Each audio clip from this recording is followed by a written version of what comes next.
insulte, tiens. Une gare, c'est un lieu où on croise les gens qui réussissent et les gens qui sont rien. Je traverse la rue, je te trouve du boulot. La meilleure façon de se payer un costard, c'est de travailler. Les non-vaccinés, j'ai très envie de les emmerder. Les alcooliques, les gens qui sont rien, les illettrés, les feignants, etc., etc.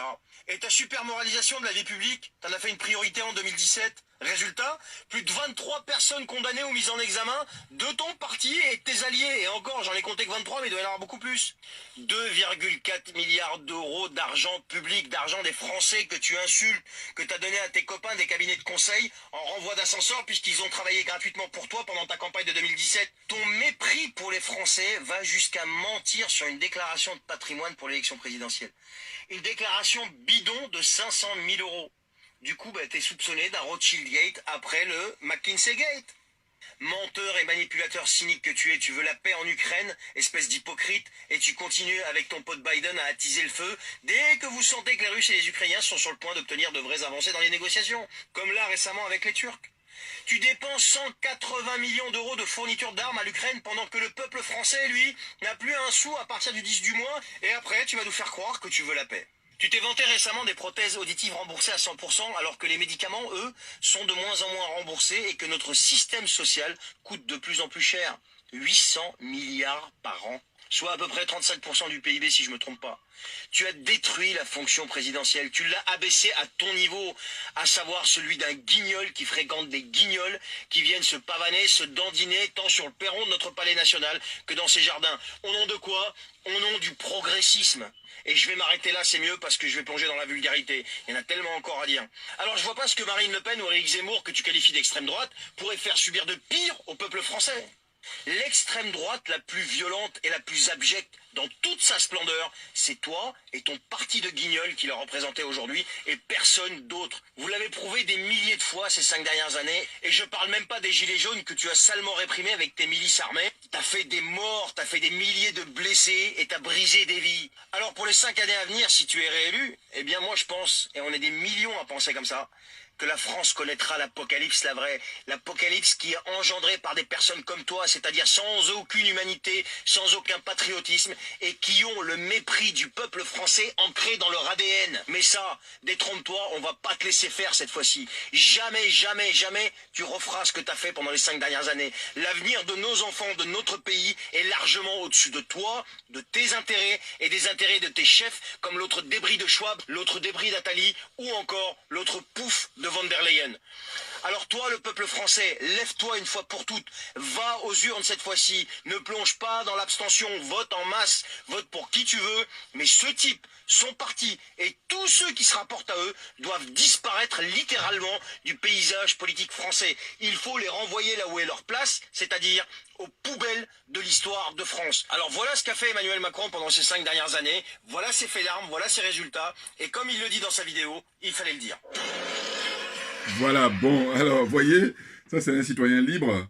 Donc, attendez que je cale ça d'abord, excusez-moi. Ça c'est toujours problématique, voilà, c'est ça. Excusez-moi. Bonjour à tous, aujourd'hui nous sommes donc le 8 avril 2022. Là je suis en gilet jaune, naturellement. Bouya, on est bon. Parce que le citoyen là qui vient de parler, je ne le connais pas du tout, c'est une amie qui m'a envoyé ça. Et puis quand j'ai regardé là, il s'exprime très bien. Voilà, il a balayé là le bilan de M. Macron. Alors, bienvenue en République démocratique de France. Nous sommes dans une république bananière et c'est la toute puissante, la plus forte, la plus grande république bananière avant les pays là, de la zone qu'elle a sous sa coupe, j'ose dire. Vous voyez, il a tout dit hein, en peu de temps là. Voilà, j'ai pris une petite partie comme ça pour après faire, comme je fais d'habitude, mon commentaire. Ben, si on n'était pas dans une république bananière, M. Macron devrait rendre sa démission depuis 2018. Il ne devrait même pas être qualifié pour se présenter.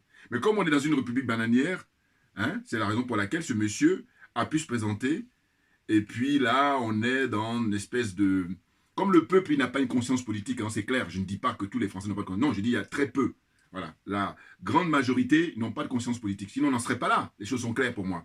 Mais bien entendu, mais parce qu'il faut dire aussi que depuis des décennies, eh bien, tout a été mis en place pour que justement on en soit là. C'est-à-dire que le peuple est lobotomisé, il est perdu, il est paumé. Voilà. Et je vous parle souvent des émissions à la con et puis des médias qui sont complètement vendus à la botte des oligarques. Donc c'est l'oligarchie qui fait la pluie et le beau temps dans ce pays et malheureusement aussi en Afrique. et pour ne même pas dire surtout en Afrique. Vous voyez?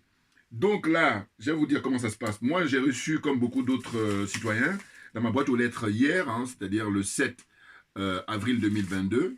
Donc on était à quoi 72 heures hein, avant le premier tour qui est prévu le 10 avril, dimanche 10 avril. Donc j'ai reçu ça, voilà. Hein, pour des raisons de sécurité, je peux montrer, voilà. C'est ça, c'est le pli. Je vais l'ouvrir devant vous. Je vais l'ouvrir devant vous. Et puis, trouver les professions de foi. Les professions de foi des différents candidats.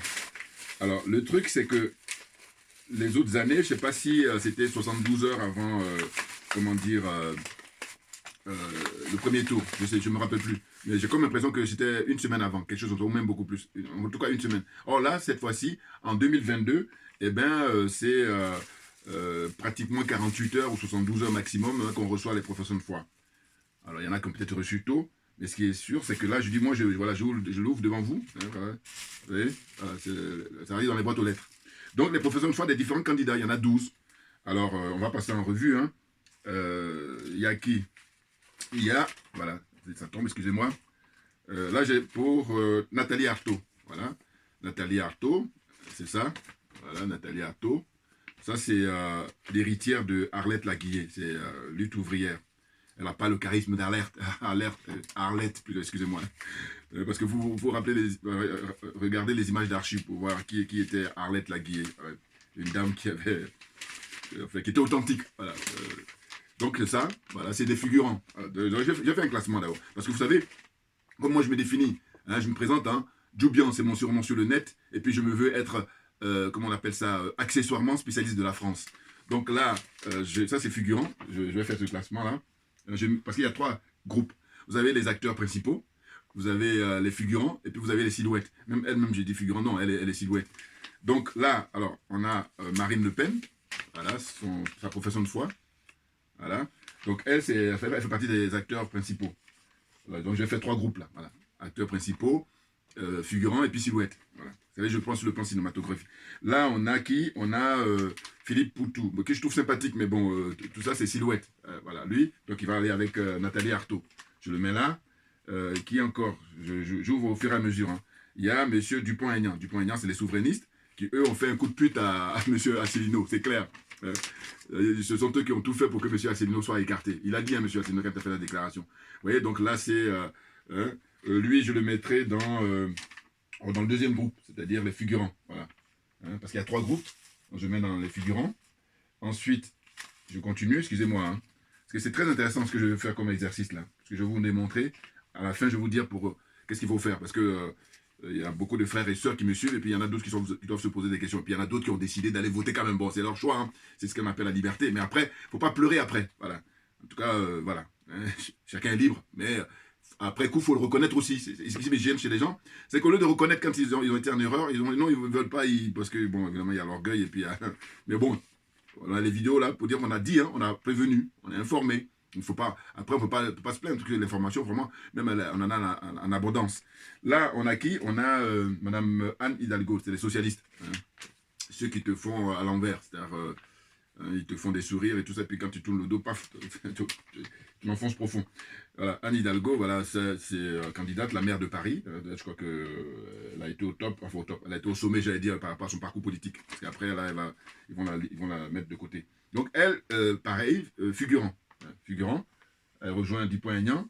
Ensuite, il y a qui? Il y a Valérie Pécresse, ça c'est l'héritier de Chirac et puis Sarkozy, là. Elle était ministre de Sarkozy, maintenant elle est présidente de région, voilà, donc un gros poste, hein, parce qu'un gros budget, la région Île-de-France. Voilà, donc c'est elle qui est là pour les Républicains. Hein, le courage de faire n'importe quoi avec des slogans pour blaguer les Français. Donc voilà, et donc elle, je la mets dans les acteurs principaux, les actrices principales, si j'ose dire. Elle rejoint Marine Le Pen, là. Ensuite, il y a Éric Zemmour. Voilà, lui, il sort d'où? Ben, lui, c'est un journaliste, normalement, hein, qui avait des chroniques dans le Figaro, le magazine. Puis après, il est chroniqueur télévision, hein, Éric Zemmour, voilà, qui, lui, son combat, c'est contre les musulmans, principalement, et puis les étrangers. Hein, voilà. Donc, lui, je le mets dans, quand même, les acteurs... comment dire, principaux, hein, parce que l'oligarchie a décidé, hein, quand elle a coopté la dernière fois Macron, comme ça marchait, ben Zemmour, c'est son tour. Alors, mais après, je vais vous expliquer. Donc là, je dis les 3 groupes que je suis en train de former. Et puis à Macron lui-même, Voilà, qu'on ne présente plus. Hein. Voilà, avec l'ardoise qui traîne. Hein. Son bilan est catastrophique. Vous avez vu le jeune homme, là, le monsieur tout à l'heure, il a balayé hein, le bilan de Macron, n'importe quoi. Hein. Il a du sang sous les mains, ce monsieur. Je suis désolé. Ah bah oui, les gilets jaunes, là, nous autres. Hein. Alors, il y a pas moins de 11 personnes ont été tuées. Plus d'une trentaine ont été éborgnées. Et puis des gens qui sont détenus arbitrairement. Donc même actuellement, là, ils sont obligés d'aller signer chaque week-end pour dire, voilà, je ne peux pas aller sur les Champs-Élysées, par exemple. Donc, voilà, le mec, malgré tout, il est quand même candidat. Donc, lui, c'est l'acteur principal. Le groupe. Ensuite, je vais poursuivre. J'arrive sur monsieur, comment dire, l'ancien ami de Bayrou, là. C'est monsieur Jean Lassalle. Alors lui, tout à l'heure, avant de faire la vidéo, je voyais les journalistes, quand ils l'interviewaient, eh bien, on dirait comme si c'était un extraterrestre. Parce que au fond d'eux-mêmes, ils sont morts de rire. Parce que, alors que ce monsieur, je ne crois pas qu'il ferait pire que Macron. Hein. Et d'ailleurs, même lui-même, on sera même à l'ancienne. Enfin, quand je dis l'ancienne, il a de l'humanité, voilà. Il a de l'humanité. Voilà, Jean Lassalle. Bon, c'est un homme du terroir. Il est en montagne là-bas. Bon, donc lui, je le mets en quoi? Ben, lui, je le mets en silhouette. Voilà, silhouette. Il y a 3 groupes là. Ensuite, il y a qui par la suite? Il y a Monsieur Fabien Roussel. Fabien Roussel, donc ça, c'est les communistes, hein, les héritiers de Marchais, mais avec un charisme moindre. Hein, ça n'a rien à voir avec Georges Marchais. Hein, regardez, Fabien Roussel. Voilà. Donc lui, je le mets, pareil, je le mets dans les silhouettes. Allez, c'est clair. Qui encore? Il y a Yannick Jadot, les écologistes. Alors les écologistes, moi à l'époque, j'avais voté, c'était pour... quand je votais, hein, parce que là, j'ai décidé de ne plus voter, hein, je vous dis. Donc parce que si tu ne sais pas, on peut comprendre, mais une fois que tu as compris, alors c'est terminé.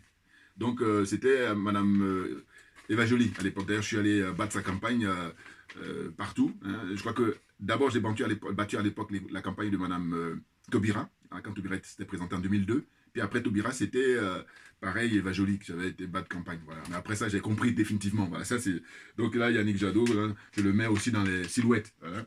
Et puis qui encore? Jean-Luc Mélenchon, voilà, le plus gros démagogue.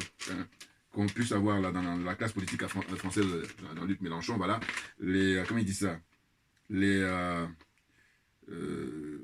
France Insoumise, voilà, c'est ça le nom de son parti. Mais vous savez quoi? Ce monsieur a volé hein, le slogan de monsieur Asselineau. Maintenant, il a le culot, vous voyez, il a volé, hein, il a Union Populaire. Mais Union Populaire, en fait, ça appartient normalement à monsieur Asselineau. Vous voyez, Jean-Luc Mélenchon. Est-ce que vous croyez que c'est sérieux, ça? Hein? C'est un peu les gens, vous savez, à l'école, ils copient, là. Puis, bon, quand tu copies, on t'a pris la main dans le sac, bon, mais tu t'excuses. Alors que là, non. Monsieur, à l'époque, Asselineau lui a fait un courrier en disant, écoutez, ça m'appartient. Pourquoi? Mais non, mais parce que l'oligarchie, et lui, c'est un bon élève de l'oligarchie, hein, franc-maçon de première classe. Vous voyez? Donc, je vais le mettre où? Je vais le mettre quand même dans les figurants, voilà, pour moi, les figurants. N'en déplaise à ceux qui vont voter, parce qu'il y a plein de frères et sœurs qui vont aller voter pour lui massivement, malheureusement. Mais, justement, je fais cette vidéo pour expliquer les choses. Donc, on va récapituler. Là, acteurs principaux, le premier groupe. Donc, vous avez M. Macron. Hein, ça, c'est les acteurs principaux. On le met là. M. Zemmour, acteurs principaux.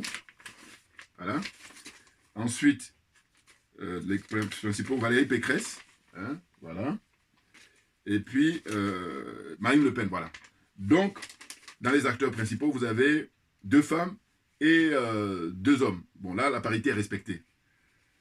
Maintenant, dans les figurants, hein, ceux qui sont, je pense en termes de cinéma, hein, cinématographique, voilà. J'espère que vous allez comprendre en procédant ici.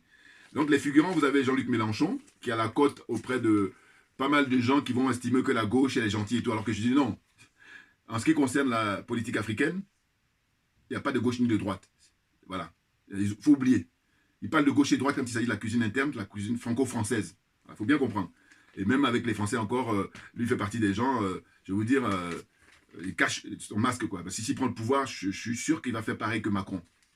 Si ce n'est même pire. Parce qu'il est encore plus expérimenté que Macron en matière politique. Jean-Luc Mélenchon, je veux dire. Mais je reviendrai sur lui. Parce que il y a beaucoup à dire. Puis surtout, les frères qui vont se tromper à aller voter pour lui. C'est ça qu'il faut. Donc lui, pour moi, c'est un figurant. Voilà. Madame Anne Hidalgo, j'ai dit tout à l'heure, figurante. Voilà. Monsieur Dupont-Aignan, figurant. Donc, dans les figurants, on a une femme et 2 hommes. Donc, là, pareil. Bon, ça, c'est ma sélection, évidemment, parce que... Et puis même, quoi qu'il en soit, dans les 12, vous allez voir qu'il y a 4 femmes et puis 8 hommes. Donc, il n'y a pas de parité, là. Voilà. Donc, la France est en retard, très en retard. Alors qu'ils passent leur temps à vouloir donner des leçons au monde entier. C'est ça qui est fatigant. Je dis, pour donner des leçons, il faut que tu sois exemplaire. Oh, ils ne sont pas exemplaires du tout. Ils sont d'abord disqualifiés. En matière démocratique, je dis que la France est disqualifiée. Je le dis très souvent, je le dis depuis fort longtemps, avec plein d'exemples à l'appui. Vous voyez, donc ça, ce groupe-là, avec Jean-Luc Mélenchon en tête, c'est les figurants. Voilà, il y en a 3. Maintenant, dans les silhouettes, hein, que je considère comme silhouette, ben, je disais tout à l'heure, hein, c'est Yannick Jadot. Pour moi, c'est une silhouette. Il est de passage comme ça dans le film. Le film qui va se passer le premier tour, là. Voilà, c'est le film. Premier tour le 10 avril, deuxième tour le 24 avril. Silhouette encore, monsieur Fabien Roussel, hein, les communistes. Ça, c'est silhouette pour moi. Jean Lassalle, voilà, silhouette. Hein. Philippe Poutou, très sympathique, mais silhouette également. Et puis, madame Nathalie Arthaud. Donc, au final, on a quoi dans les silhouettes? Il y a 2, 4, 5. Donc, voilà, on a 5 candidats. Et puis, on a une seule femme. Voilà, vous voyez? Bon, de toute façon, dès le début, on n'a pas la parité. Donc, ils ont tout faux. Voilà, parce qu'on est en 2022. Hein. Nous sommes au 21e siècle. Et puis, si on se veut à vivre avec son temps, on devrait, normalement, sur 12, 6 femmes, 6 hommes. Normalement. Vous voyez? Mais non. Non, parce que la France, c'est un pays conservateur. Hein. Bon, ceux qui savent les choses, ils le savent déjà. Et donc, c'est de dire quoi? C'est de dire que, au fond, écoutez, il y a un frère hier qui m'a appelé, un frère panafricain, qui est d'origine de la Caraïbe, avec qui j'échange de temps en temps. Mais lui, il m'a envoyé comme ça sur WhatsApp des vidéos de Jean-Luc Mélenchon. Et je ne comprenais pas, pourquoi il m'envoie ça. Et j'ai compris par la suite. Il dit, mais non, en fait, il m'envoie parce que comme moi, je milite, ou je militais pour Asselineau, donc d'une certaine façon, lui, il avait de la sympathie. Enfin, il a de la sympathie pour Jean-Luc Mélenchon. D'ailleurs, quand j'ai échangé avec lui, il m'a dit, oui, c'est le moins pire. J'ai dit, ah non. Bon, j'étais surpris, parce que je pensais qu'il avait vraiment compris, mais il n'a pas compris. Ah oui, mais dire que Jean-Luc Mélenchon, c'est le moins pire, j'ai dit non. C'est le plus démago de tous les candidats, des 12 là. C'est le plus démago. Il prend la place de Macron, il va faire pire que Macron. Notez-le, hein, gardez mes vidéos là, gardez-les, vous allez voir. Bon, j'espère qu'il n'a pas gagné, parce que sinon... non, parce que, attendez, je ne suis pas maso, moi. Hein. Ah oui. Donc, qu'est-ce que je voulais dire par rapport au bilan de M. Macron? Bon, j'ai voulu prendre mon iPhone là, ou téléphone, pour essayer de l'égrener, mais vous-même, vous pouvez vous savoir, hein, comment il a maltraité depuis 5 ans tout le pays. En matière sanitaire, n'en parlons pas. Hein, dictature sanitaire d'ailleurs. Et puis, qu'est-ce qu'il y a encore? Quand tu lis les médias français, ils te disent que oui, au niveau du chômage, là, non mais n'importe quoi, vous voyez, ils sont vendus, voilà. Donc évidemment, c'est de l'escroquerie, c'est la propagande, tu dis n'importe quoi. Hein. Le chômage, il est très élevé, il y a plein de gens. Regardez le nombre de personnes qui dorment dans la rue. Voilà, là au moins, eux, quand ils écrivent, c'est la théorie. Mais dans la pratique, quand on sort, je vous dis, moi, quand je suis arrivé en France dans les années 80, 82, exactement, eh bien, c'était très rare de voir des SDF. Moi, aujourd'hui, en 2022, c'est-à-dire 40 ans pratiquement après, mais on trouve les SDF partout. Et donc, on nie, on bafoue l'humanité, la dignité de ces gens-là. Et alors qu'on est dans un des pays qui a les moyens. Donc, la question, c'est où va l'argent? Surtout l'argent qu'ils ont pris en Afrique. Où ça va? Ça va dans un groupe de gens comme ça, ils sont ultra minoritaires, et surtout qui gardent tout. Et puis maintenant, ils infligent comme ça l'humiliation au peuple. Voilà, c'est ça. Hein? Donc, j'avais mis comme ça un petit programme. J'ai dit, bon, j'allais ouvrir la courrier, ça c'est fait. Après, je dis, je dois évoquer les positions d'un frère. Voilà, voilà. Donc, le frère, lui, voilà, il dit, je dis non, frère. Mélenchon, c'est le gros démagogue. Et qu'en réalité, si vous pouvez comprendre, c'est quand vous allez dans un commissariat, vous avez 2 flics. Ils vont toujours jouer un rôle. Il y a le méchant et il y a le gentil. Mais le fond, il est le même. Le fond, c'est de t'incriminer ou de vous incriminer, ou en tout cas, voilà. Parce qu'ils doivent respecter voilà, leur charge. C'est ça, Mélenchon. Il joue le gentil, mais en fait, il participe dans son rôle à servir les intérêts de l'oligarchie. Très clairement, très clairement. Puis c'est un franc-maçon avisé. Il faut bien le savoir. Vous voyez? Et je dis, ce que je regrette, c'est qu'il y a beaucoup de frères qui Mélenchon, parce qu'ils n'ont pas compris. Mais en même temps, il y a d'autres, je vais avoir une circonstance atténuante, mais il y en a d'autres comme le frère Kaki que je parlais hier. Je dis non, parce que je dis, c'est quoi, qu'est-ce qu'il te faut de plus? Surtout que là, on a l'occasion d'échanger, pas forcément avec moi, mais je parle de... Parce que lui, il m'envoie des fois des documents, quand ça n'a rien à voir avec la politique française, je trouve ça superbe. Donc je pensais qu'il avait vraiment compris, alors que le mec, il dit non, c'est le moins pire. Non, les dés sont pipés. À partir de ce moment-là, il faut aller perdre son temps le dimanche, il faut aller faire autre chose.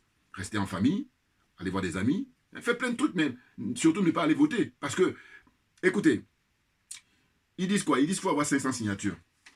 D'ailleurs, pour ne pas oublier, il y a le frère Gildas Vira. Il n'y a pas que lui, il y a d'autres frères aussi qui étaient présentés. Mais Gildas Vira, c'est un frère là qui est élu municipal à Blois. Hein, voilà. À Blois, c'est l'ancienne commune, l'ancienne ville qu'a dirigé Jacques Lang, ancien ministre de Mitterrand là. Bon. Eh bien, lui, il faisait partie des gens qui étaient candidats. Il a été chercher 500 signatures, il ne les a pas eues, malheureusement. Or, lui, il est métis, c'est-à-dire métis congolais. Bon. Qui a un bon parcours, hein. Il était ancien footballeur professionnel, il a bien brillé dans l'équipe du Congo, et comme il a la double nationalité, bon. Et puis surtout, comment dire, il a son doctorat en santé publique. Je veux dire, voilà, c'est quelqu'un de très qualifié. Et puis qui a milité aussi dans les associations, hein, comme ça, comment dire, Resto du Cœur, pendant 20 ans. Voilà, donc c'est un homme de terrain. Et bien ce gars-là, il n'a pas pu avoir les 500 signatures, il n'a peut-être même pas pu avoir 200 signatures, vous voyez. Donc c'est la pure discrimination. Bon, que dire encore? Donc voilà, tout à l'heure j'ai dit que dans les 12, il n'y a pas de parité. Hein. Il y a 4 femmes pour, comment dire, que dis-je même 4 femmes? Valérie Pécresse, Hidalgo, comment ça s'appelle, lutte ouvrière là, hein, Artaud là, ça fait 3. Et puis voilà, bon j'espère que je ne me trompe pas, le nombre de femmes. Bon j'espère pour eux qu'il y en a 4. Oui il y en a 4, bon, enfin j'espère que je ne me trompe pas, ouais. Oui il y en a 4, ok voilà c'est ça. Donc voilà je ne me trompe pas. Donc 4 femmes pour 8 hommes. Non, il aurait fallu 6. 12 divisé par 2, c'est 6. Voilà. Donc, le compte n'y est pas. Donc, il n'y a pas de parité. Maintenant, deuxième phase. Au niveau de comment on appelle ça, la diversité. Voilà, la diversité. Ben, la diversité, là, on est au point zéro. C'est que des caucasiens. Bon, peut-être Éric Zemmour est d'origine d'Algérie. Bon, je dis peut-être parce que bon. Mais toujours est-il qu'il est blanc. Il est caucasien, en fait, voilà, il a la peau blanche. C'est-à-dire que, normalement, la France du 21e siècle devait refléter quand vous allez dans le métro, quand vous allez vous prenez le bus dans la rue, vous voyez, elle est diversifiée. Mais là, il se trouve que l'oligarchie a tout cadenassé depuis toujours.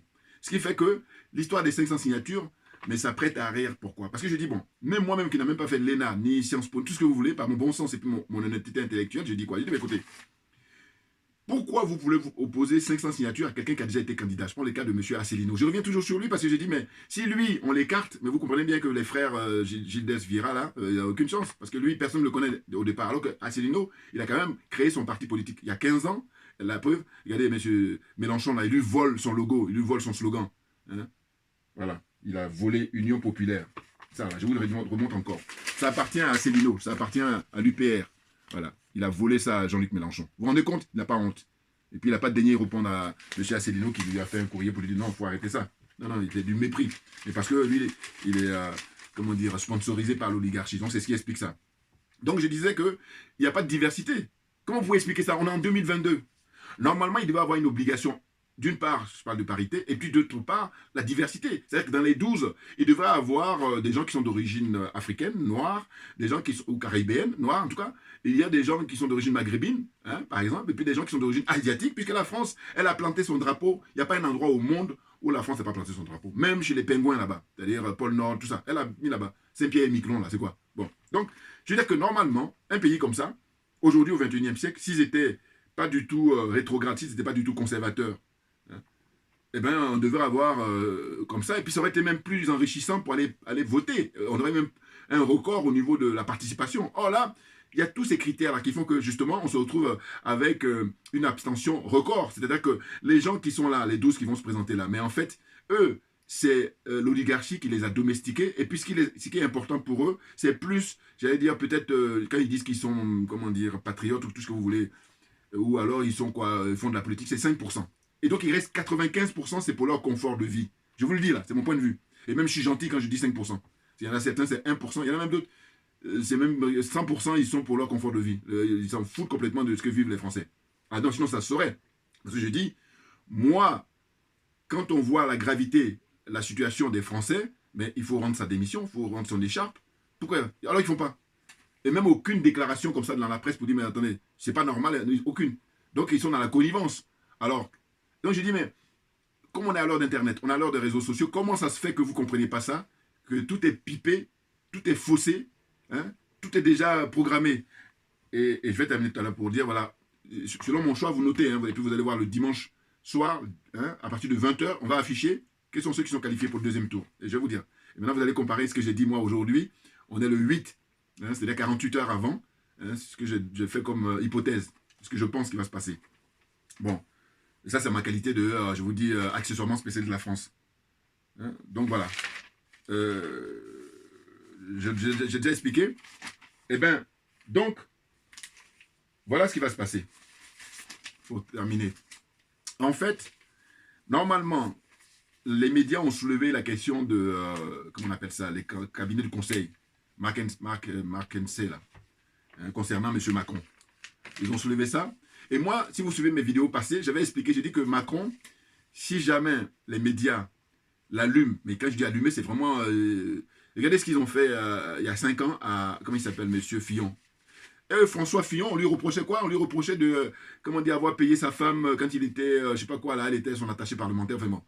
Et puis, deuxième chose, les costumes, costumes qu'il a, il a pas payé, enfin, il a payé, il s'est fait plaisir avec des factures de costumes. Non, mais franchement, vous voulez comparer ça avec ce qu'on reproche à M. Macron, hein, qui, lui, il est banquier, ancien banquier de chez Rothschild, et à l'époque, en 3 ans, il a réalisé plus de 3 millions de profits. Donc, il est millionnaire, ce monsieur. Et qu'est-ce qu'il fait? Au niveau de sa déclaration, il marque qu'il est, comment on appelle ça, il a un patrimoine de moins de 200 000 euros. Le mec, il est millionnaire, il déclare, donc c'est fraude fiscale. Vous comprenez? C'est incroyable. Et puis, ce qui m'énerve, je vais vous dire, ils sont trop forts pour faire des passes, des passes, comment on dit ça, passe-passe, pour t'embrouiller. Par exemple, ils vont utiliser un terme qui est optimisation fiscale. Mais c'est de l'embrouille tout ça. Parce que je dis, ben, si on dit optimisation fiscale, qu'on fait bénéficier ça à tous les citoyens, je suis d'accord. Or là, on va observer que très souvent, ce sont les gros bonnets, ce sont les gens qui ont beaucoup plus d'argent, qui ont détourné d'ailleurs, enfin, pas eux tous, mais en tout cas beaucoup. Eh bien, ce sont eux qui ont droit à cette faveur-là, hein, optimisation fiscale. Non, c'est simplement de la fraude fiscale, c'est tout. Ils refusent de payer les impôts. Et là, c'est quelque chose qui devait, même dans un pays qui se respecte, ça devait être condamné, on te met en prison, puis on va te faire rembourser à mort. Mais ça, en général, ils le font pour les plus pauvres. Voilà. C'est là que moi je condamne, c'est pour ça que je milite là, pour dire n'importe quoi. Vous êtes disqualifié en matière démocratique. Vous voyez? Donc, ce monsieur, avec toute cette ardoise-là, mais il ne devait pas être candidat. C'est clair. Déjà, il ne devait pas être candidat pour une première fois. Bon, il a été parce que lui-même, il a dit, hein, il dit que je suis arrivé au pouvoir. Il a donné une interview à l'époque où il dit il est arrivé par effraction. Et c'est la raison pour laquelle je dis bon, cette fois-ci, si jamais il est réélu, parce qu'il y a des probabilités, il ne faut pas l'exclure. Eh bien, qu'est-ce qu'il va dire? Parce que là, on ne parle plus d'effraction, là, là. Moi, je suis curieux du terme qu'il va utiliser. Ou alors des gens qui sont beaucoup plus qualifiés en français. Donnez-moi, prêtez-moi des mots. Hein, parce que, première fois, monsieur Emmanuel Macron a dit qu'il est arrivé au pouvoir par effraction. Donc, en fait, on a forcé la main aux Français. C'est ce que ça veut dire. C'est-à-dire que matraquage comme ça qu'ils ont fait, c'est du jamais vu. Hein. En 2017, même ça a commencé en 2015, voilà. Eh bien, les médias, tous les médias audiovisuels, médias, comment dire, presse écrite, partout, du Macron, vous en voulez pas, allez, on vous en balance. Voilà. Et c'est ce qu'ils ont fait un petit peu quand même pour comment il s'appelle, Éric Zemmour. Vous voyez? Donc, les acteurs principaux là, je vous dis, il y a 2 femmes et 2 hommes. Voilà. Donc, Macron et Zemmour, et puis Marine Le Pen et Pécresse. Donc, de mon point de vue, je pense que Macron, voilà, le fait qu'ils ont justement soulevé ces questions-là, et puis malgré tout, il est là, c'est lui qui va passer au 2e tour. Ça va se jouer vraiment très serré. C'est-à-dire que, donc lui, il y a de fortes probabilités qu'il passe le 1er tour. Donc, il est qualifié pour le 2e tour, Macron. Maintenant, les 3 autres candidats, Pécresse, Marine Le Pen et puis Zemmour. Ça, toujours pareil, en ma qualité accessoirement spécialiste de la France, je pense que Valérie Pécresse, je vais la mettre en 3e.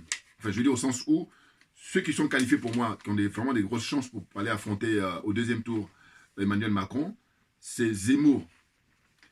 Zemmour, je pense qu'il a beaucoup plus de chances, parce que l'oligarchie a décidé ainsi. Et Marine Le Pen, elle a aussi des chances, mais elle, comme il y a 5 ans, c'était elle qui était justement au 2e tour avec Macron, puis elle n'a rien branlé. Enfin, elle ne pouvait même pas lui parler. On a l'impression qu'elle était vraiment sur l'emprise de Macron. Elle aurait regardé quand elle disait, mais dans ce cas, elle laisse la place à l'époque. Je lui disais, moi, je suis parti 10 minutes quand j'ai regardé. J'ai dit, mais laisse la place à Philippot. Au moins, il aurait pu avoir des échanges intéressants pour nous autres, enfin pour les gens en général. Voyez. Donc là, elle, pareil, je pense que normalement, Zemmour passera à sa place. Voilà, c'est ce que moi je crois. Et puis, Pécresse, pourquoi elle ne peut pas passer? Parce que si Pécresse passe, elle a des chances, il ne faut pas l'exclure. Mais je veux dire qu'elle bat, comment dire, Macron. Voilà, c'est ça. Je ne sais pas si je me fais comprendre. Macron, par exemple, voilà, ils sont 4 là. Si Macron se retrouve avec Pécresse, Pécresse passe. Si Macron se retrouve avec Zemmour, Zemmour a quelques chances. Hein. Par contre, si Macron se retrouve avec Marine Le Pen, Macron passe, comme ça, les yeux, je vais dire, haut les mains, comme il y a 5 ans. Voilà. Donc, je veux dire que des trois, celui qui est le plus redoutable pour lui, ce serait plutôt Mme Pécresse. Et puis M. Zemmour, Éric Zemmour, voilà. Mais sinon, Marine Le Pen, non, on n'a aucune chance, parce que l'oligarchie ne vaudra jamais. Sauf vraiment une espèce de bing-bang, une espèce de... Voilà. Donc voilà. Alors, c'est ça ma position. Et de dire quoi? Et de dire que, j'espère que je me suis fait comprendre, hein. J'ai dit, Macron, le fait que malgré tout, les casseroles là qui traînent, et puis il est encore là, c'est que c'est lui qui va passer là. Hein, le premier tour, et puis après... parce que qu'est-ce qu'ils vont faire? C'est la même chose, c'est-à-dire qu'ils ont fait ça depuis Jean-Marie Le Pen. Hein. Jean-Marie Le Pen, souvenez-vous, quand il était passé au deuxième tour, il s'est retrouvé avec, comment il s'appelle, Jacques Chirac, qui a d'ailleurs à l'époque refusé le débat. Et là, j'ai trouvé que c'était déjà tout faussé, parce que normalement, le respect qu'on doit aux citoyens français, c'était que le débat se tienne, et non pas dire, non, non, non, c'est un extrémiste, c'est un, comment dire, extrême droite, tout ce que vous voulez dire, mais dans ce cas-là, comment on appelle ça, faut comment j'allais dire, créer une loi, voilà, faire une loi pour dire ils sont interdits, ils ne sont pas républicains. Or là, l'hypocrisie française fait que, en fait, c'est pour ça que les Français ils n'y voient que du feu, parce que tout est fait pour mélanger dans leur tête là. Mais oui, non, non, mais voilà. Donc du coup, j'ai dit, mais c'est d'hypocrisie, parce qu'au fond, soit ils ne sont pas républicains, on fait une loi, on les interdit, et puis maintenant on n'entend plus parler d'eux, soit ils sont républicains, et dans ce cas-là, ils participent au jeu démocratique jusqu'au bout. Parce que là, la manipulation de la masse, manipulation des citoyens, ça consiste à quoi? Ça consiste à ce que, là, on va se retrouver le 10 avril avec 12 candidats, et puis, enfin le 10 avril plutôt, et puis au soir du 10 avril, il va y avoir deux qui vont être sélectionnés, les deux qui vont être sélectionnés, c'est M. Macron, voilà, et puis soit Zemmour, soit Pécresse, ou soit Marine Le Pen. Alors, je vous dis, je répète encore, Pécresse, si elle passe au deuxième tour, elle va gagner, voilà, parce qu'elle, elle va pas être taxée de, comment dire, extrême machin, voilà, c'est la droite classique, bon, je pense, hein, ça c'est mon point de vue. Éric Zemmour, lui, c'est lui qui va, cette fois-ci, remplacer Marine Le Pen. Je vous dis pourquoi, parce que je pense que l'oligarchie a décidé comme ça pour essayer de, justement, varier les plaisirs, entre guillemets, si j'ose dire. Voilà. Et puis comme ça, quand il va se retrouver au deuxième tour pour le 24 avril, d'ailleurs du 10 au 24 ou du 10 au 23, ils vont mettre le paquet pour le dénigrer en disant on va se regrouper en tant que républicain, parce que lui, c'est l'ennemi du peuple. Et puis vous imaginez l'image de la France à l'étranger, machin, tout ça, n'importe quoi. Et donc tout ça, c'est du réchauffé, on l'a déjà vu. Je vous dis, rappelez-vous, c'était, je ne sais plus si c'était en 1995, voilà. En 1995, Jean-Marie Le Pen, eh ben, il était passé, enfin non, en 95, parce que c'est en 2002 qu'il est passé, il a passé le premier tour pour se retrouver avec Chirac. Mais déjà en 1995, c'était où le signal a donné, parce qu'en 95, je crois qu'il avait atteint, le Front National avait atteint, rappelez-vous, 15%. C'était énorme. Vous voyez? Donc voilà, je vous donne mon point de vue là aujourd'hui. Hein, avant le vote du dimanche, moi j'irai pas voter, je vous le dis très clairement. Pourquoi? Parce que les dés sont pipés et ça ne sert à rien. Pourquoi? Mais parce que, écoutez, normalement dans un pays qui se respecte, dans un pays démocratique, il y a 12 candidats, les 12 candidats auraient dû bénéficier de toutes les forces médiatiques. C'est-à-dire que vraiment très rigoureux, hein, pas une minute qui doit passer, chacun doit avoir le même traitement. Or, ce n'est pas le cas. Monsieur Macron, n'en parlons pas, après lui vient monsieur Zemmour, ainsi de suite. Donc, c'est une disparité comme ça qui a fait que moi, compte tenu de ma qualité d'accessoirement spécialiste de la France, je dis, il y a trois groupes. Vous avez les acteurs principaux, 2 femmes, 2 hommes, j'ai déjà parlé suffisamment. Deuxième groupe, les figurants, voilà. Et puis troisième groupe, vous avez les silhouettes, voilà. J'espère que je me suis fait attendre, donc moi j'irai pas voter, très clairement, c'est parce que je ne vais pas me perdre mon temps, voilà, je préfère rester chez moi, ou aller voir des amis, ou aller voir la famille, voilà, par exemple. C'est beaucoup plus intéressant, c'est beaucoup plus, comment dire, gratifiant, plutôt que d'aller servir de, comment dire, parce que l'oligarchie se marre, hein. Ah, il se pouffe de rire. Ben oui, parce que quand ils vont voir les gens qui vont aller voter et tout ça, ils disent, mais non, ils n'ont rien compris, même en 2022. Et le frère, le citoyen tout à l'heure libre, là, j'ai pris la vidéo, là, l'extrait, bon, lui, il est pour dire que il y a 5 ans, il y a eu beaucoup d'abstention, c'est ce qui a favorisé l'élection de, comment dire, Emmanuel Macron. C'est pas faux, sauf que, quoi qu'il en soit, les 12 qui ont été castés, là, si j'ose dire, en tout cas qui ont été choisis, qui ont été sélectionnés, soi-disant qu'ils ont eu leurs 500 signatures, à ne rien comprendre, au sens où, normalement, les 500 signatures devaient donner à des gens comme Asselineau, j'insiste là-dessus. Voilà. Puis peut-être d'autres personnes aussi, mais en tous les cas, voilà, c'est n'importe quoi, ils ont fait leur casting, ils ont voilà, choisi. Et les personnes qu'ils ont choisies, ces personnes-là, si jamais on les fait monter à la place de Macron, ils vont faire pareil que Macron, si ce n'est pire, parce que ce n'est pas eux qui décident. Et je vous dis encore une fois, c'est pour ça que ça fait maintenant 30, 40, 50 ans, ils ne parlent pas en France de homme providentiel. Voilà. C'est ça l'explication. Alors qu'au Mali, on a un homme providentiel, c'est le colonel, son excellence, l'imperturbable Assimi Goïta. Voilà. Par exemple. Bon. Donc voilà. Hein, j'espère que je me suis fait comprendre. Hein. Moi, ceux qui veulent suivre ma consigne, c'est n'allez pas voter, hein, allez faire autre chose, plutôt d'aller perdre votre temps, parce que les dés sont déjà faits. On sait qui c'est qui sera président le 24 avril prochain. Soit M. Macron, soit M. Zemmour, ou soit Valérie Pécresse. Voilà. Les trois, là. Les trois. Voilà. Merci à vous tous pour votre attention. Et puis, qu'est-ce que je pourrais dire d'autre? Bon, ceux qui veulent faire, ils font, chacun libre, hein, mais en tous les cas, je dis, on va garder les images, et puis il y a eu suffisamment d'informations. Hein, parce que le frère qui dit, enfin le monsieur qui dit que oui, s'il y a beaucoup d'abstention, ça... non mais de toute façon, quoi qu'il en soit, voilà, abstention ou pas abstention, même il y a beaucoup de gens qui vont aller voter, ils ont les machines en main et ils ont prévu un scénario, c'est déjà scellé, voilà, c'est ça, c'est pour ça que j'ai pas envie de perdre mon temps. Merci, j'espère que vous m'avez bien compris, et puis à très bientôt, merci pour votre attention, n'hésitez pas à partager au maximum mes vidéos sur VK, sur YouTube, sur Twitter, et puis Facebook, voilà, merci bien, et à très bientôt. On est gilets jaunes, on le reste. Voilà, toute la fierté pour résister.